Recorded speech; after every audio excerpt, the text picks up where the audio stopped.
என்ன ஒர்க் பண்றேன்னு ചോദിക്കുന്നുണ്ട്. ഞാൻ வந்து അക്കൗണ്ടന്റ് വർക്ക് പண்றേ.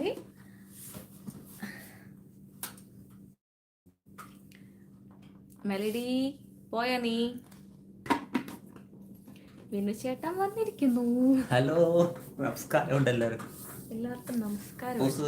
എന്ത് പറ്റി മെലഡിക്ക്? എന്ത് പറ്റിയെന്ന് പറഞ്ഞു? മെലഡിക്ക് വയ്യ, പനിയായിട്ട് ഹോസ്പിറ്റലിൽ പോയിട്ട് ട്രിപ്പ് ഇട്ടു. ഹോസ്പിറ്റലിൽ പോയിരുന്നല്ലേ? ഓക്കെ. രാഹുല് പറയുന്നത് ഞാൻ ചപ്പാത്തി സാപ്പിട്ടേ നല്ല തമിഴ് റീഡ് പണ്ണിങ്ക. ഓക്കെ, നല്ല പറയുന്നു, റീഡ് ചെയ്യുന്നുണ്ടെന്ന്. Okay, thank you. Libin bro എന്തായിരുന്നു നമ്മുടെ ഡിന്നർ സ്പെഷ്യല്? മെലഡി പറയുന്നുണ്ട് ഹായ് വിനു ചേട്ടാന്ന്. ലിബിൻ ബ്രോയും പറയുന്നുണ്ട് ഹായ് ചേട്ടാന്ന്. ഹായ്. മെലഡി മോനെ, എവിടാ ഫുഡ് വല്ലതും കഴിച്ചിട്ട് പോയി കിടന്നുറങ്ങേ? നാളെ ലീവാന്നോ? ഇല്ലെന്ന്, അവിടെ സ്റ്റാഫ് കുറവ്, അതുകൊണ്ട് വർക്കിന് പോകണം. അപ്പൊ ഒരു കാര്യം ചെയ്യപ്പെട്ടോ, പെട്ടെന്ന് വിട്ടോ. ആഹാരമൊക്കെ കഴിച്ച് ടാബ്ലറ്റ് ഒക്കെ എടുത്തിട്ട് സുഖമായിട്ട് കിടന്ന് ഉറങ്ങാട്ടോ. നമുക്ക് നാളെ രാഹുൽ ചേട്ടാ ഇപ്പെന്നുള്ള